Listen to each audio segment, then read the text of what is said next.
Good morning everyone, this is doctor Ankush के और आज हम देखेंगे टाइप मेथड या टाइपिफिकेशन को। तो सबसे पहले हम देखें तो आईसीएन के आर्टिकल 7 to 10 सेक्शन 2 में टाइपिफिकेशन या टाइप मेथड को डिस्क्राइब किया गया है। टाइपिफिकेशन या टाइप मेथड एक ऐसा प्रोसेस है जिसमें टैक्सॉन के नेम या स्पीसीज के नेम को परमानेंट एसोसिएट किया जाता है एक पर्टिकुलर स्पेसिमेन से, जिसे हम रेफरेंस स्पेसिमेन भी कहते हैं। मींस प्लांट के नॉमेनक्लेचर करने के लिए हमको एसोसिएट करना पड़ेगा कोई भी एक रेफरेंस स्पेसिमेन को उसके नेम से। इसी को ही हम कहते हैं नॉमेनक्लेचर टाइप स्पेसिमेन। और ये जो नॉमेनक्लेचर टाइप स्पेसिमेन है वो हार्बेरियम सीट में चिपका हुआ स्पेसिमेन भी हो सकता है, या कोई स्केच हो सकता है, या कोई फोटोग्राफ हो सकता है जिसमें आर्थर के द्वारा ऑथेंटिक डिस्क्रिप्शन दिया गया होता है। टाइपिफिकेशन का मेथड इंश्योर करता है कि प्लांट का जो नॉमेनक्लेचर है वो स्टेबल हो और यूनिफॉर्म हो, ठीक है। और ये टाइप मेथड ही ये कंफ्यूजन दूर करता है बहुत सारे स्पेसिमेन में कि किसका क्या नाम होगा, क्योंकि जो रेफरेंस स्पेसिमेन है वो परमानेंटली एसोसिएट होता है एक टाइप स्पेसिमेन से, और आगे एक परमानेंट रेफरेंस बनता है ये टैक्सोनॉमिकल आइडेंटिफिकेशन के लिए। टाइप मेथड सबसे पहले 1930 में इंटरनेशनल बॉटनिकल कांग्रेस कैम्ब्रिज में इंट्रोड्यूस किया गया था। मींस ऑफिशियली आईसीएन के अंदर जो आईबीसी की 5th मीटिंग हुई थी वहां पे टाइप मेथड को ऑफिशियली एक्सेप्ट किया गया था और इंट्रोड्यूस किया गया था। जो टाइप स्पेसिमेन होते हैं वो मेनली 7 टाइप के होते हैं। इसके अलावा भी बहुत सारे टाइप होते हैं पर हम लोग हमारे लिए ये 7 इंपॉर्टेंट है।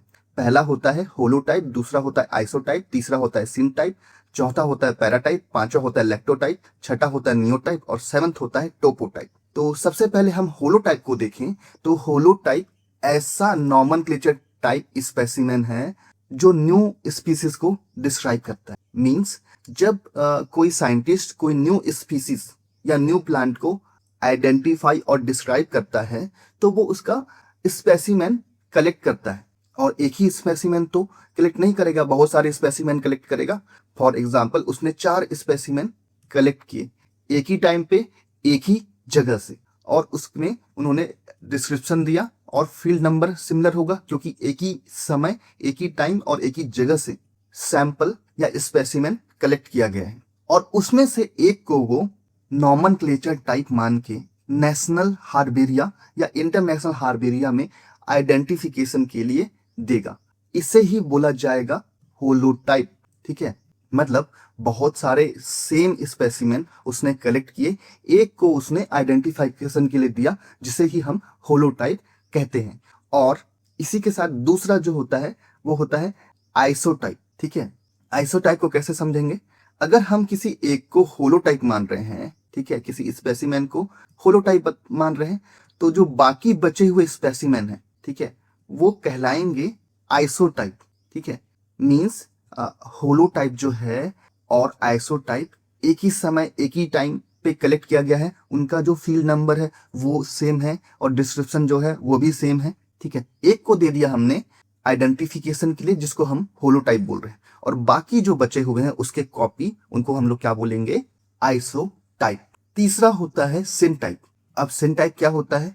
जब स्पेसिमेन हम कलेक्ट करते हैं, फॉर एग्जांपल हमने 3 स्पेसिमेन कलेक्ट किया, ठीक है, पर हमने किसी को भी होलोटाइप डिजिग्नेट नहीं किया है, मतलब नेशनल हार्बेरिया में आइडेंटिफिकेशन के लिए नहीं दिया है, और हम इसका जो नॉमेनक्लेचर है डिस्क्रिप्शन अपने हिसाब से कर दिया हमने, तो इससे ये जो स्पेसिमेन है ये कहलाएगा सिन टाइप, क्योंकि इसका कोई भी होलोटाइप डिजिग्नेट नहीं है, ठीक है। दूसरे एग्जांपल से हम अगर समझें तो फर्स्ट व्यक्ति प्लांट ए को, ठीक है, कलेक्ट किया, 3 स्पेसिमेन इसके कलेक्ट किए प्लांट ए के, ठीक है, उनका डिस्क्रिप्शन दिया उसने।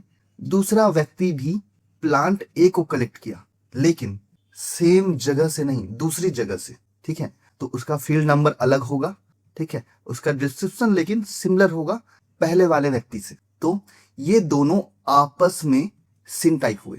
तो सिन टाइप के 2 एग्जांपल हैं। अगर हम किसी को होलोटाइप नहीं मानते हैं और उसके बहुत सारे कॉपी हैं स्पेसिमेन के, तो उनको हम लोग सिन टाइप बोलेंगे, पहला। दूसरा, दो अलग अलग व्यक्ति हैं, सिमिलर प्लांट को अलग अलग जगह से कलेक्ट किए हैं, उसमें उनका फील्ड नंबर अलग होगा लेकिन डिस्क्रिप्शन उनका सेम होगा, उसको भी हम सिन टाइप कहेंगे। चौथा होता है पैराटाइप। पैराटाइप एक ऐसा स्पेसिमेन है जो एडिशनल होता है होलोटाइप से। फॉर एग्जाम्पल, एक जो स्पेसिमेन है उसे हमने होलोटाइप डिजिग्नेट कर दिया, ठीक है, बट हम एक एडिशनल स्पेसिमेन देते हैं जो डिफरेंट फील्ड से डिफरेंट टाइम पे कलेक्ट किया गया है। वो ना तो आइसोटाइप है और ना ही सिन टाइप है, ठीक है। मतलब होलोटाइप, आइसोटाइप और सिन टाइप के अलावा कोई और एडिशनल स्पेसिमेन हम एज अ रेफरेंस देते हैं प्लांट के नॉमेनक्लेचर के लिए, उसे हम पैराटाइप कहेंगे, जिसमें ओरिजिनल डिस्क्रिप्शन दिया रहेगा जो पैरालोगस होगा होलोटाइप के। मींस ऐसा स्पेसिमेन जिसमें ओरिजिनल डिस्क्रिप्शन दिया गया है जैसा होलोटाइप में दिया गया था, पर वो डिफरेंट जगह से डिफरेंट टाइम पे कलेक्ट किया गया है, और वो ना तो आइसोटाइप है और ना ही सिन टाइप है। नेक्स्ट हम फिफ्थ देखें तो लैक्टोटाइप। लैक्टोटाइप ऐसा स्पेसिमेन है जो होलोटाइप के अलावा कोई स्पेसिमेन होता है। मतलब अगर होलोटाइप डिस्ट्रॉय हो गया है कोई भी नेचुरल कॉज से, ठीक है, किसी भी प्रकार के एक्सीडेंट से या नेचुरल कॉज से होलोटाइप डिस्ट्रॉय हो गया है, तो हम आइसोटाइप, सिन टाइप या पैराटाइप, ठीक है, इनको किसी भी एक को चूज करके होलोटाइप मान लेंगे या रेफरेंस स्पेसिमेन मान लेंगे।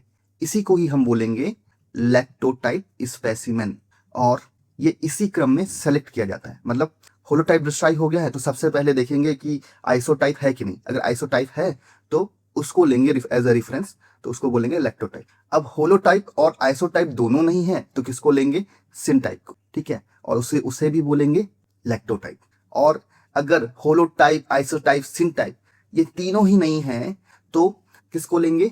पैराटाइप को। तो हम पैराटाइप को एज अ रेफरेंस लेंगे जिसे हम कहेंगे लैक्टोटाइप।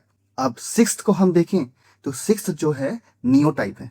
जब होलोटाइप, आइसोटाइप, सिन टाइप, पैराटाइप सब डिस्ट्रॉय हो गए हैं तो एक नया प्लांट कलेक्ट जब किया जाता है तो उसे हम बोलते हैं नियोटाइप, ठीक है। अब जब नियोटाइप जो है वो उसी स्थान से कलेक्ट किया जाता है जहां से ओरिजिनल स्पेसिमेन कलेक्ट किया गया था, तो उसको बोलेंगे टोपोटाइप। मतलब नियोटाइप और टोपोटाइप को हम फिर से समझते हैं। नियोटाइप ऐसा स्पेसिमेन है जब होलोटाइप, आइसोटाइप, सिन टाइप और पैराटाइप चारों डिस्ट्रॉय हो चुके हैं तो हमें एक नया स्पेसिमेन बनाने को कहा जाता है, तो उसे हम बोलते हैं नियोटाइप, ठीक है।